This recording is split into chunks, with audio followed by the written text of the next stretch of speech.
Speaking of backs. That's a much better lead-in than divorce attorney. This guy's got Speaking your back, of backs. too. He's got everything. Dr. Jeff Pierce, our WSN Injury Insider, Michigan Sports and Spine Center. Dr. Pierce, how are you, my friend? I'm just lovely today. You got any famous people you were hanging out with this week you want to share with us, or not really? Not this he's week? always with the people in the places, right? Right. Yeah, I can't do that. I did play with shout out to 313 Production. They invited me to play TPC yesterday. Of course, Dearborn. Of course, I do not like. I don't and like I TPC will admit, either. I had a hot dog before, and I was on fire for 4 holes. Really? A whole 4 holes? 4 holes. Wow. I like one. I don't. Two's fairway is too tight. 2's by the water. The whole 3 is a weird tight dog don't you leg like left about par it? 5. Yeah, it's just hard. the way they was hyped up to me, I think is why I don't like it. Like it's TPC, it's Arnold, not Arnold Palmer, but Jack Nicklaus. It's a Ross Jack's course, course. 100%. It's a Jack course, and they had this here and that here and the lower. I played it, and it was just an average course. Yeah. And they don't do well. Like once you get past, I'd say July, they don't do well with maintaining that course. No. Am I right? Leaves I mean, all I in don't the play course? it. Yeah, there were like I lost. See? The only ball I lost was in the lead. I'm like, Wow. I told you. I shouldn't have been over there, but that's another story. But Dang. I had a lot of good recovery shots. Yeah. There you go. Speaking of recovery. I'm trying to lead here. Speaking of recovery, the guy that played football last night looked pretty darn good. Aaron Rodgers, first home game in New York since tearing his Achilles First touchdown ever. 1 year ago, and he looked really good last night. Doc, what do you make of that? And how much of playing football again after an Achilles tear like that? And would you, first of all, two-part question. One, would you say tearing an Achilles is worse than tearing an ACL? And two, I'll wait. how much of it is mental when you do return? So, yes. I mean, the ACL has been worked on, like we've talked about. Is the Achilles the new ACL? I think, like we said, the science and the orthopedics and the recovery has done so well with ACL. I think we're doing very well. We're not looking at career ending. There is the mental component, which I'll answer after I tell you about the Achilles. But the Achilles, you look at Aaron Rodgers versus Kirk Cousins, which we've talked about multiple times. Different type of repair, They different both look recovery. good, by the way. Pardon me? They both look good, by the way. Both look good as an experienced football players to know how they needed to adapt. When you said, like we were talking before, how's he looking physically? He has made adjustments, and I think he's mentally comfortable with his adjustments and looked a lot more comfortable as a quarterback. And even, I forget the announcer's name on... Al Michaels. No, the other one. The Herb college. Street? Yeah, Herb Street. He even made mentions how quickly he's releasing, how he's not really waiting for that footsteps. He's not, running around the pocket as much. He's just, and he's still, like I said before, that nighttime walking where you're walking in the dark to the bathroom, you're gingerly walking. He still isn't planting his feet like he would. You take his film from 2-3 years ago and look how he's planting. Yeah. He's not planting like he used to. He's not stepping into it like he's doing that quick release. Everything's coming from upper body.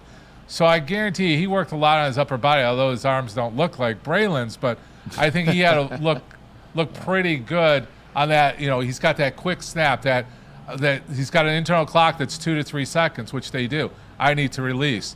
And, his football smarts is getting him through the injury, where I think a younger player or a college player isn't going to have that kind of performance like he did, which I did predict for that mental toughness that he's on a different atmosphere. You absolutely did, but you're talking about something. He's changing the way that he throws, which means he's putting more pressure. He's putting more on certain areas. You talk about the shoulder. How long before that shoulder and that arm could be an issue for him? Because if he's not setting, he's not planning, he's throwing more with his shoulder. He's using more strength in that shoulder. Sometimes he's throwing passes maybe that he shouldn't.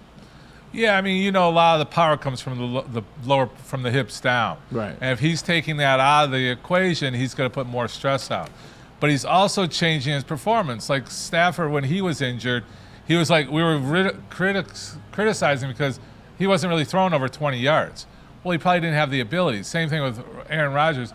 I don't know who's got the stats, and it's not clinical, but how many passes were over 20 yards last night? that were completed. I think I saw one. I didn't watch the whole game, but I watched he was ahead on a couple. He was ahead a couple last time, and in game 1 against the 49ers, he was ahead on a couple of throws. Yeah, so he's just not. A couple. He's perfecting that 20 yards and less just because of that, because he doesn't need that lower body strength to step in. But still, his agility in the pocket isn't like they got to protect him. That front line protected him well. And then, like I said off the air, how good was the team he played against for the last 2 weeks? You get a San Francisco chasing him again. Is he going to be able to come? And then the mental toughness, you're Aaron Rodgers or not, you need that game time mental toughness, right? I can do it. I'm not getting re-injured. I'm moving around the pocket. And he's definitely gained, like I said, he didn't prep real well preseason, but I think he's prepping. He's going to get better each week. Yeah, it doesn't bode well for the Jets that yesterday, one of the tackles that they bought in a trade from the Baltimore Ravens, Moses, he went out with a knee injury yesterday, and this is one of their starters. So to your point, that's not boding well for it. They got to protect him, and if you're losing starters already, it doesn't look good, Ryan, for Aaron Rodgers. No doubt about it. Go to another quarterback, Jordan Love, for a moment. A sprained medial collateral ligament, sprained MCL in his left knee. He's practicing this week. There is some talk that he's going to play this week. I don't believe he's going to play. But what is the recovery on that? Something like a grade one sprain potentially. They really haven't characterized it. I don't believe grade 1, grade 2, but yeah, it's in that grade 1 to 2 category. Like we've talked about, and I predicted that. That's why he didn't get put on the IR.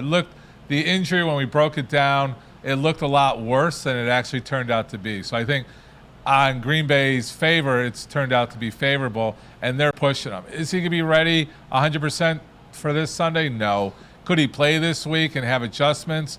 He's a younger player. He's not the Aaron Rodgers where you can make those tweaks in the game and have that mental toughness and mental football knowledge to do it. I predicted sit him for the 2 games, play him in the next game. So I'm predicting he's not going to come out this week, and he'll look better, even better for the following week, because these games right now, it's more about keeping him healthy from what was that game 4 to 17 or 8. Yeah, no. I mean, or it's 18 weeks. Absolutely.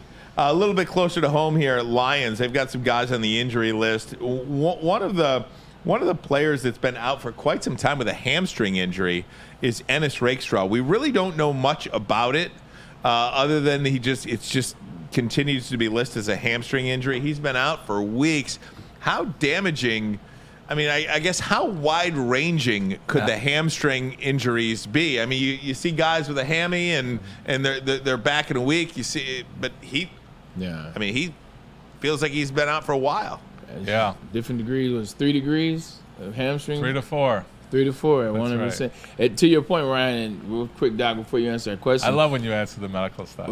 Yeah, I had to jump in sometimes. I know a little bit. But when I was playing for the Seattle Seahawks, they released me for a hamstring situation, but it was a mild hamstring. It was a grade 1 hamstring. Then the Jets, my former team, they called and said, hey, we'll get you in. We want to do a physical. We want to see where that grade 1 was. And they saw the grade 1, and they were like, you can play on this. So grade 1, you can play on, and that's why you'll see guys kind of nurse it gingerly a little bit. With grade 2, grade 3 is when you start to get into different things, Doc. But it's also the location of it. The hamstring's so big. I mean, we look at it just for the audience. It's from your buttocks down to your knee. Yeah. That's your hamstring. There's multiple muscles, multiple ligaments. The attachment, where it is it mid-belly? Is it towards the attachment? All that stuff matters. You want a low one. You want the mid-belly ones. Where the big beefy part of it is, so that's a way to overcome. And then it's how much is strained of it. So when we call 1, it's like very minor, small inflammation around it, 2, and then you progress up. So these guys need that power. They need to feel their it's between the buttocks and the hamstring. A lot of power comes from that, and these guys need to feel like they're whole and recovering with that. So obviously he's got more than a 1 or a 2 grade. And I don't know where it is exactly. But a lot of times we will get these guys. If it was more serious and we needed them in play, you can give him the secret sauce and, wrap it up and tighten it up and keep him, a trainer on him throughout the game where he's the guy, like I talked about St. Brown.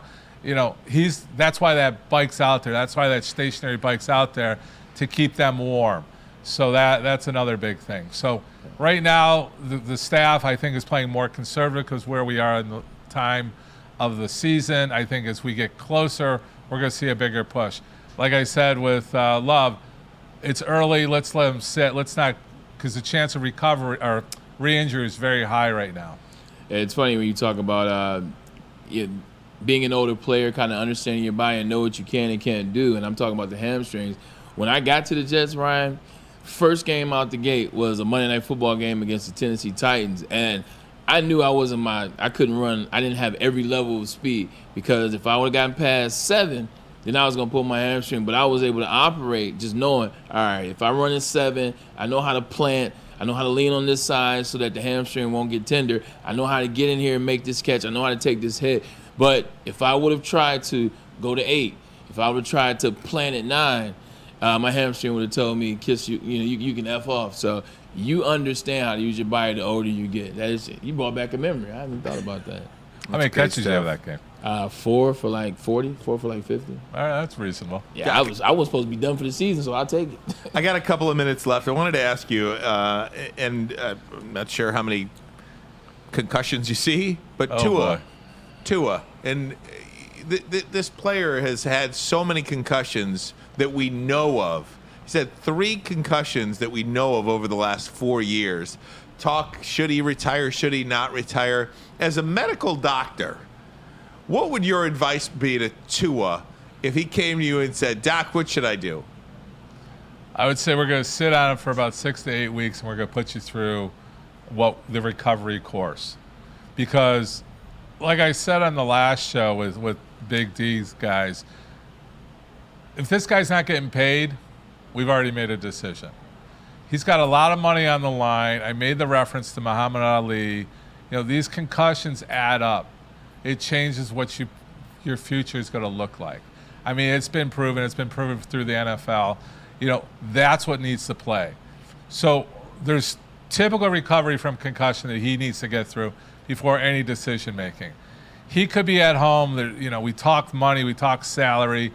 If you're trying to leave, just stay clinical right now. The clinical picture is it's unlikely if we're not worried about finances, his future, all that. If we're worried about future recovery of who you're going to be in your 40s, 50s, and 60s, Muhammad Ali is a good example of what can potentially happen. But what's important to him? What's important to him, I think, is he's proven after the second one, his livelihood was important, but he came back and had a phenomenal season last year that earned him a huge contract. The business aspect has to play a role. So when we're doing it, and fortunately, unfortunately, I've been in that situation with high-profile players, and we had to have those discussions. And some returned, and some didn't. I do it a lot more at the college level and the AAA travel because of the hockey I took care of. But yeah, we were dealing with that a lot, and it's the cloudiness. It's what's going on. The other thing is that he could physically be okay to pass all our tests over what I say the 6 to 8 week course of recovery, but what does he feel? He's a quarterback. He's making split-second decisions. If he's cloudy or he's foggy, he's going to take that hit. He's got to make split-second decisions. He's not like I used the example. He could be sitting here hanging out with us. He's having all conversations, telling us stories. But when you put him in game-time decisions, heart rate up, blood flow changing, lacking to the brain sometimes, your symptoms worsen. So I'm not really answering your question. I think it's more of an education to him because he has to be involved because it's his body. We can tell him all day long, your MRI is clean, you look clean, your blood flow is clean, you're exercising great, and you're physically good. Right. What's your head look like? Right, exactly. So, well, good stuff, Doc. Have fun this weekend. I'm sure you got some exciting plans happening. It sounds like you're going to take more punishment this week. Man, I know, man. But it's okay. The last 3 years, culminating with last year, has bought me a little bit of time. A little extra tolerance. Yeah, that's right. Get us out of here. Attention sports fans, don't miss out on expert sports injury insight with Dr. Jeff Pierce of Michigan Sports and Spine. Join Dr. Pierce every Tuesday during Big D Energy and Thursdays during Ermanni and Edwards, where he offers top-notch injury advice. Trust the guy that I trust. Dr. Jeff Pierce is here to keep you in the game and performing at your best. For more information, visit MichiganSportsandSpine.com or call 248-426-9944.